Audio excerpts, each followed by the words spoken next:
Okay. International taxation, estate planning, trust service. Yeah, this is actually a very good resume for a lot of reasons. I don't like the stuff at the top, but at the same time, this is a complex type of law. And this almost reads, to be honest with you, it's very interesting.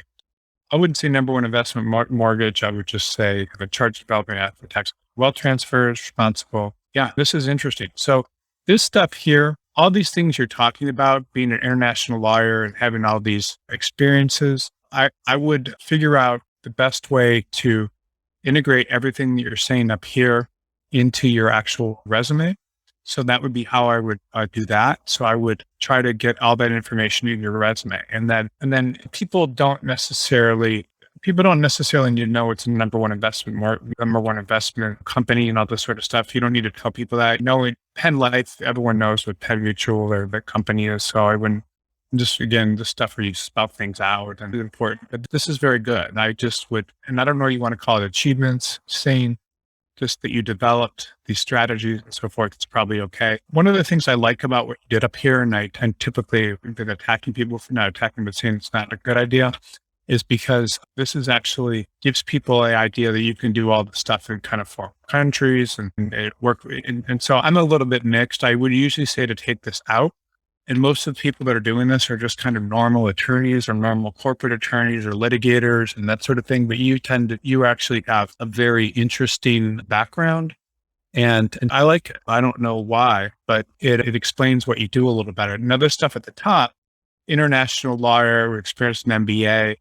You don't need to tell people that. They'll read it in your resume. Something about all this other stuff is probably useful.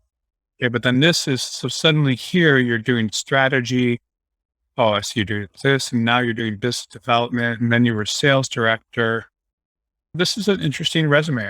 There's a lot of very good things about it. And again, it's very common. We're seeing a lot of foreign resumes today, which is fine, but it needs to have a focus to it. And a lot of times you don't want to brag on your resume. You want to basically allow people to reach conclusions.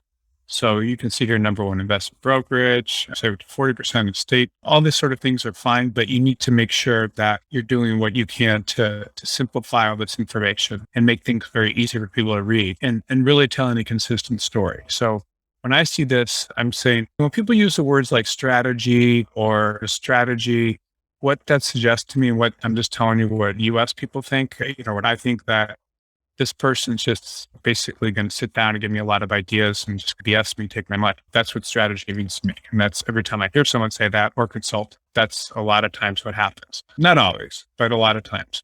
And so you need to have some consistency in your resume.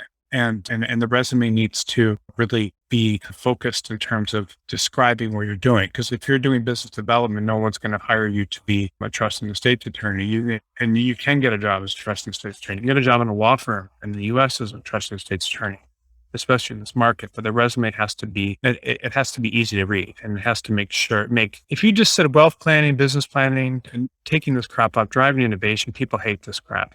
You can't say stuff like that. Family business. If you just talk about what you do and then you just basically listed where you worked and said you did those things with a couple of lines, then you're going to get interviews. But if people have to read through this, and I'm just getting dizzy looking at it, and I know what you do and I like it, but you want to look very focused. And then you start talking about all the memberships and all this stuff. So this is a good resume, but again, everybody that thinks they need to list everything they're doing, all their achievements, all the different things that have happened. You don't. You just need to, and no one cares about where this person is born either. This is, I'm going to skip past this one. Now just make a couple comments. This is another foreign resume. Everybody that's a foreign resume, you should really look at what I'm saying about US-based resumes and look at those here.